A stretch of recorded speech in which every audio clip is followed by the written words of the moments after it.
Welcome to the field. JJ here. Another week of footy has passed us by. It's in the books. And this week, we're going to change tact somewhat. We've got teams on buys. We've got some who have had two, some who have had none. There's been plenty of chatter about that. We've still got some bye weeks to come. 6 teams on their mid-year siesta this week. Another handful next week. So I want to go through each of the 18 clubs, A through Z, or W in the case of the AFL, and have a look at where your team sits, how they've performed, and what the future may hold for them.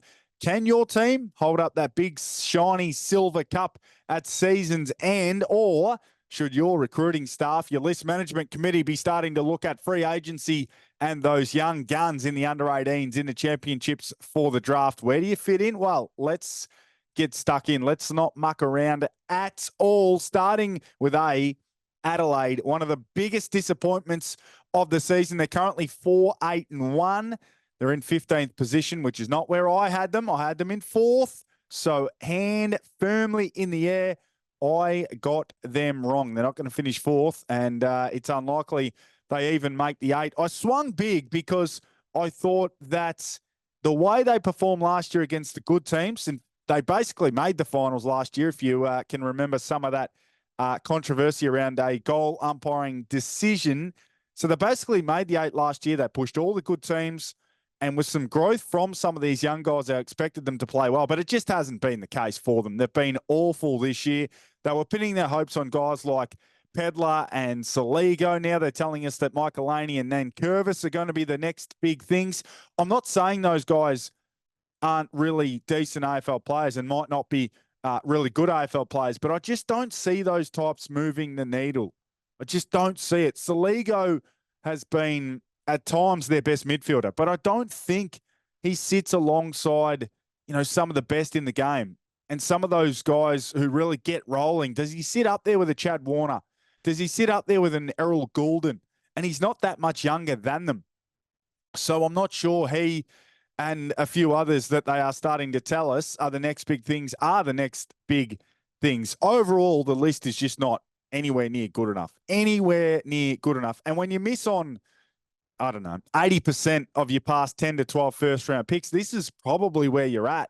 So again, my hand is firmly in the air. They are nowhere near where I thought they'd be. And the scary thing is they're nowhere near where they thought they'd be. So at 4-8-1, the season is all but shot. So it'll be fascinating to see how they attack the back half of the year and the off-season. There's been talk of Elliot Yeo. Don't worry about Elliot Yeo. Go and get some guns in the draft. Go and nail the draft. And if you can get some young guns in free agency as well, or some younger types, like a Jordan Dawson or like an Isaac Rankin, go and do it, because you need some star power and you need it quick. Brisbane, they're in 13th. They're 5-6-1. Of course, last year's grand finalists. It was a debacle of a beginning to the season. Some of the off-field stuff that was allegedly haunting them from their overseas trip, but it was their performance on field that basically led to all those questions, because they couldn't get the job done. They looked listless at different stages. They looked out of sync. They couldn't score the footy, but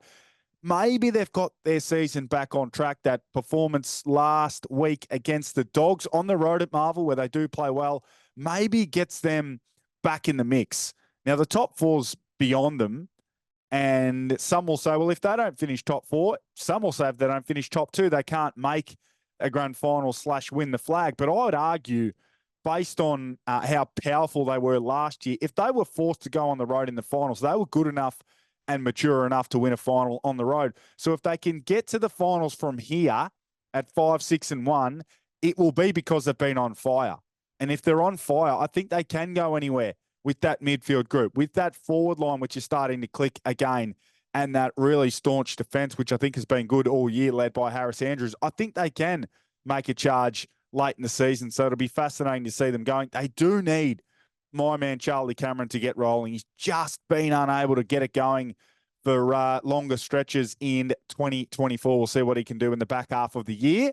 Carlton, I had them making the grand final against Brisbane, and I'm feeling good about that. To be honest, I've been feeling good about it all the way through. They're 9-4. They're second on the ladder. They come in off that great win over Essendon. And when you say second, when you say 9 wins, you say 4 losses, and you remind yourself that guys like that Walsh, that Martin, that Wiedering, that Chera, that Cottrell, that Doherty, that Mark Pitnett have all missed big chunks of footy, and a lot of those guys at the same time.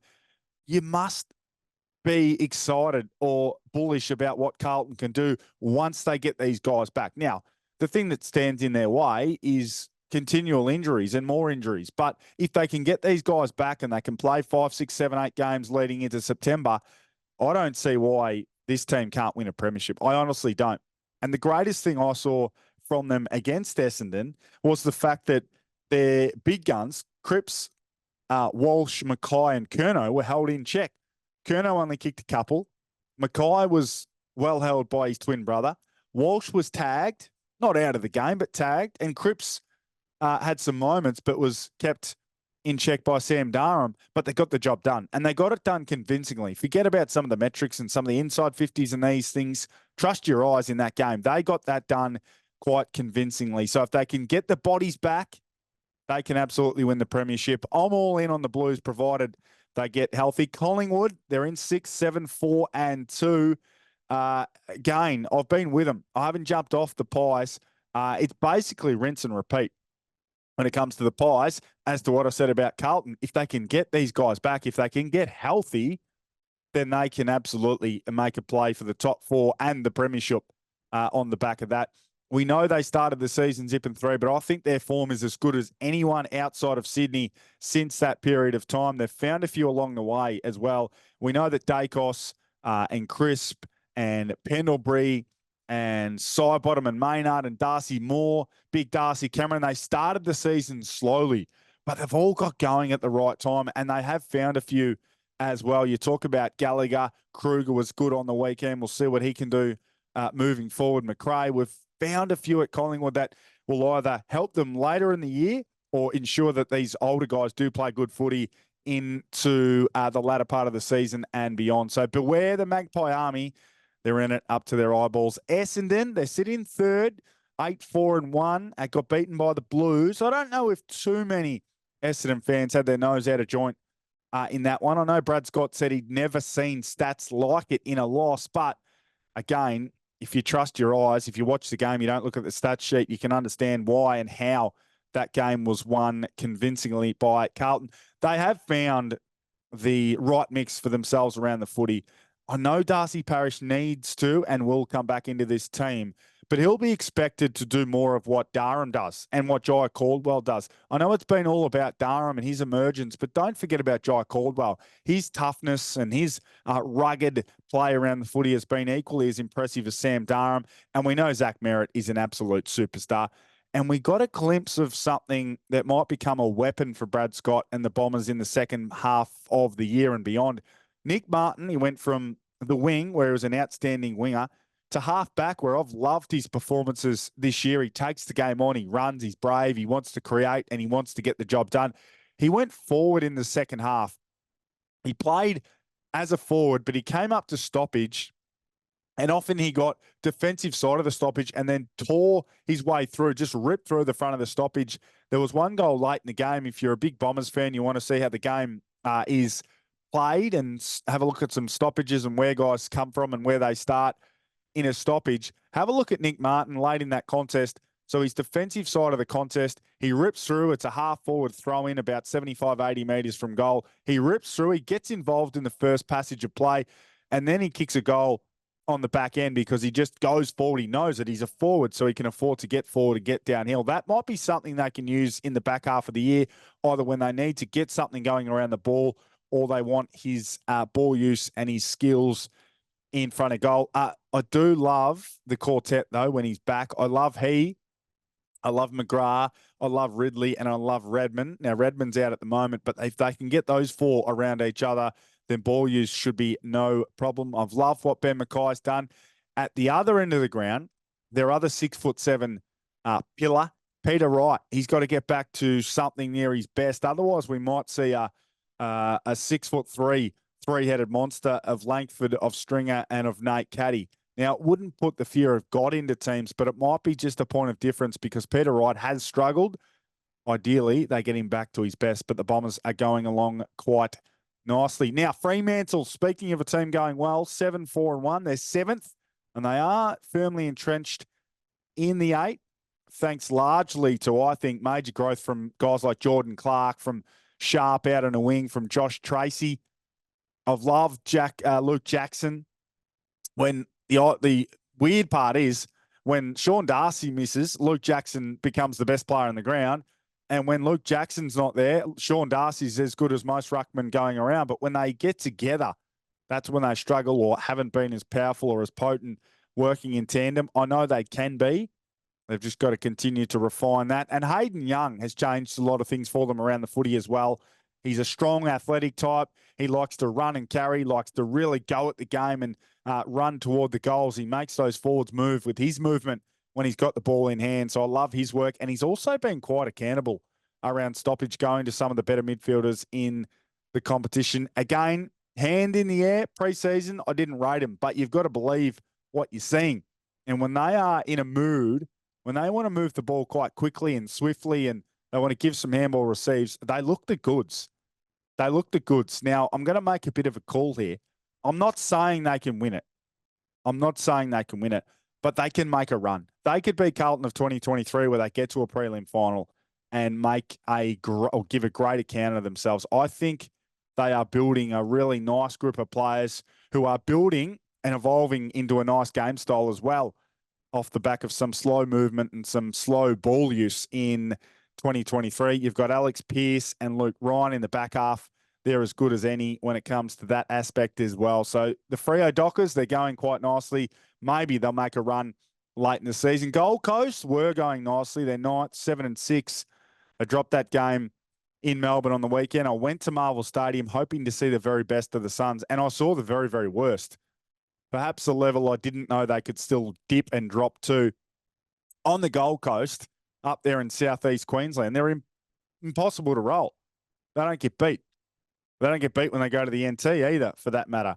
But when their name is second on the list on the road, they're legless. On the road, they are not to be taken seriously at all. And that leads me to the games they've got on the road to finish the season off. So let's have a look at, they go back to Perth to play Freo. In fact, they've got 2 trips to Perth. They've got to go to Freo and West Coast. They're in Melbourne against the Kangas. That becomes a nerve-wracking game. They've got to go to Western Sydney and tackle the Giants. They're back to Melbourne for games against Essendon and Richmond.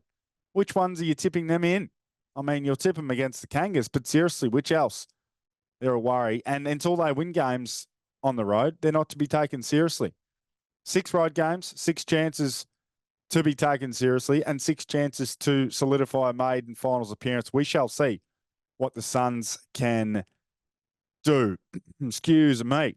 A lot of talking, not a lot of resting. Geelong, they're in 5th. They're 8-5. Now, they go and win 7 straight.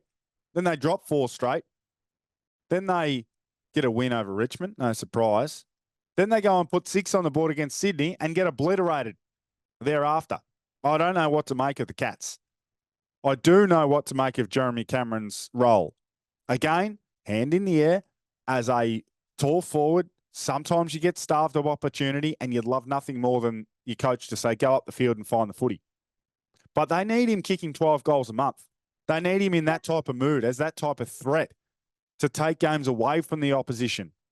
When the Swans were charging on the weekend, because no one's complaining about Cameron playing up the ground when it's 6-0 in favour of the Cats.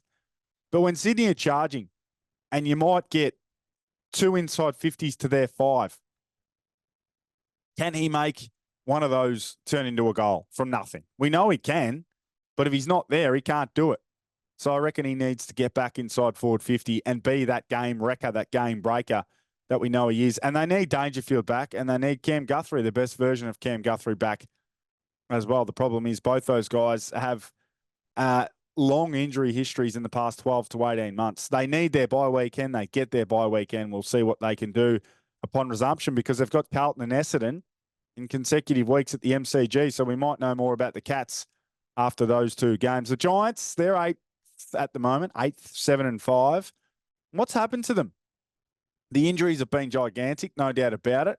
And if we give the teams who win more credit for having withstood injuries than the teams who get injuries and can't withstand them. Then we probably need to give them a bit of a pass. But Tom Green's dominance has dipped. Toby Green has been sporadic. And guys like Toby Bedford, who were really key players last year, have just struggled to get going at all. And if the Orange Tsunami is to return this season, they'll need their stars leading the way. But they'll also need Ash and Kelly and Buckley and Canelio and Perryman back in the team. Those guys are all injured at the moment. I really don't know what to make of the Giants. I was a bit slow to the party. They took the world by storm. Then you look back and you think, well, did they beat much? And now they just can't get it restarted. So we'll see what happens for them in the back half of the year. A team who started atrociously and now look like finals contenders. The Hawks, they're in 12th. They're 6-7, and here come the Hawkers. Their first month was dismal. Dismal. As bad as anyone's. But their past month has been as good as anyone's outside the Swans and maybe Collingwood. They're basically 7-3. Well, they're 6-4 in their past 10, but they should be 7-3. They gave up the unlosable against the Power in Adelaide.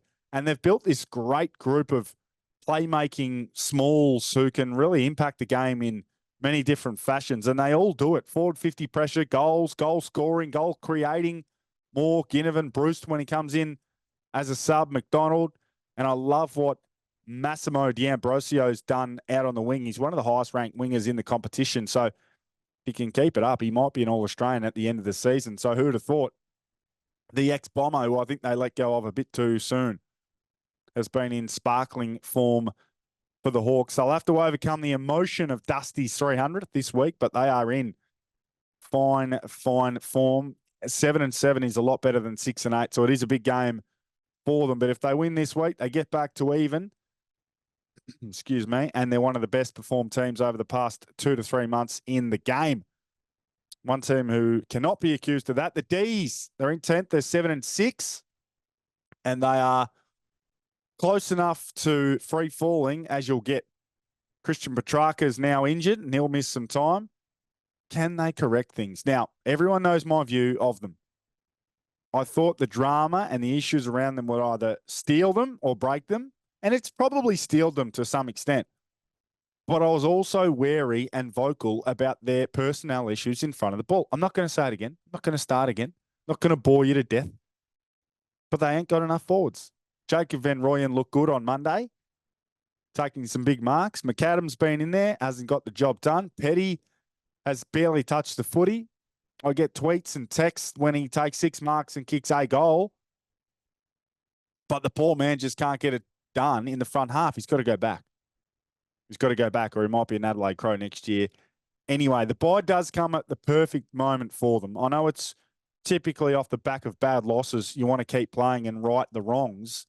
But they just need to take stock. They need to not have a game week to prepare for, and to be able to sit back, inhale, think, talk, and exhale and work out what the heck they can do in the back half of the season. And to be honest, short of Jacob Van Rooyen turning into the second coming of Jonathan Brown, I just don't see how this team can score enough to get it done. The Kangas, they're last, but they've got a win on the board. I was going to call them winless, but they're not. They've 1-11. They've got a win. I repeat, the Kangas have got a win, and all of a sudden they're only a game behind the Tigers, who they play in a few weeks' time. That'll be an interesting game. They've got signatures to acquire. Luke Davies Uniacke primarily. Cam Zerha, probably on their terms, more so than his. But Wardlaw's been good. Sheasel just keeps on keeping on. Sherry in the ruck. Comben looks good down back, and I love Paul Curtis. He'd be a beast in a good team. They're talented guys, and they'll need more to come along for the ride. So 2024 at least won't be a winless campaign, but you'd love to see them win another 1 or 2. I was a little bit tongue-in-cheek when I was on SEN Breakfast on Monday saying, I'll celebrate your second win, not your first win. And I kind of mean that. We shouldn't really be, up in arms celebrating a team for winning their first game in, 3 or 4 months into the season. But I understand that, they've been through the ringer, so they want to celebrate where they can. But I'd love to see them win another 1 or 2. You'd expect them to win another 1 or 2. They should be expecting to win another couple before the season's out. The Power, they're in fourth. They're 8-4. And again, hands up anyone other than a Port fan who believes this team is a premiership contender. And those who are watching, my hand ain't in the air. Those who are listening, I should say, those who are watching, clearly can see my hand is not in the air. We've got through, though, a season of footy. They're inside the top quarter of the ladder. They've got twice as many wins as losses, yet no one really believes in them. Reasoning ahead of the footy, and now, problematically, that's a word, excuse me, behind the ball. Zerk, Thatcher, Radagalia, and Alia were an outstanding trio in the first month and a half of the season, but they've struggled in the past couple of months, and their forward line is a mess. Willie Rioli, when he looks dangerous and engaged, he's their best option. Marshall's season has been poor. Dixon looks sore and has been poor. Finlayson's been in and out. Georgiades, we know, is coming off a knee issue, and they just haven't got the firepower. They just cannot get it done. The midfield is superb, but their forward line is a mess, and their defence is only marginally better. So unless Rosé, Butters, Wines, Drew, and Bergman can carry them, I just don't think this team is a genuine threat. And I doubt the boys in the white, black, and teal, little bit of teal, can get it done in 2024. Richmond, they're in 17th. They're 2-11. Way back in trade period, I did throw up the prospect of Richmond winning the wooden spoon. I wasn't screamed at because I think most people could see the points I was making. If their experienced stars, their premiership stars, were to miss games through injury, and their young, well, this was the point. Their older guys were going to miss games with injuries. If that was to be the case, the young players would be exposed. And I couldn't see obvious talent in that team. And that's what's happened. Lynch, Prestia, Grimes, Martin, Taranto, and Hopper have all missed chunks of the season. Some are still out. And whilst the young guys are improving, you know, Campbell and Ryan and a few others, Tom O'Dowd, we don't yet know whether some will be 50-game Tigers, some will be 150-plus game Tigers, or some that might be gone at the end of this season or the end of next season. That's the reality for the Tigers. That is their season in a nutshell. Finding out which boys can be a part of their next push to their next premiership. And that's tough for some of the older guys to get themselves engaged and up for. They've done it a few times. They'll do it this weekend for Dusty. They did it in Adelaide against the Crows, but we've seen them get absolutely blown away at different stages, and we will see them get blown away as the season grows older and older. St Kilda, they're 14th at 5-8. And these Saints made an elimination final last year in 2023. In fact, they earned a home elimination final in 2023, but they are a million miles off that in 2024. A million miles. The personnel's pretty similar, but the performance level is nowhere near it. Barely a Saint has performed to last year's level, and their game style overall needs an absolute overhaul. It is stinky. Now, Ross tells us at his press conferences that no one seems to go to anymore, that they want to be braver and they want to score more. And he reads out stats telling us how the opposition kicked the ball backwards more than they did. That might be because 18 of your players are behind the ball. But they average 70 a game. And you're just not going to beat many teams scoring 70 a game. You're not going to beat any of the meaningful teams scoring 70 a game. They've got to get it corrected. Sydney, first on the ladder, 11-1. All we can say about these Swans is wow. They've got 3 All-Australian mids. They've got an All-Australian ruckman, an All-Australian hybrid defender, maybe an All-Australian key defender, and maybe an All-Australian small forward. I speak of, from reverse order, Papley, McCartan, Blakey, Grundy, Warner, Goulden, and Heaney. And they've got arguably their most important and their most flexible player about to resume, the captain, Callum Mills. Sydney people think there's nothing that man can't do. He's played fullback on Tom Hawkins. He's tagged the best mids in the game. He's played as a genuine ball-winning contested mid. He's been an All-Australian. He's their captain. and he hasn't played a game, and they're 11-1 and absolutely obliterating teams. The challenge, I guess, is maintaining the rage, but they're young. They're 2 years removed almost from grand final day embarrassment. So everything to me is watertight. It's locked in. It's locked in. West Coast, they're 16th, they're 3-10. And aside from dropping last weekend's home game to the Roos, the Eagles have been really good in the West.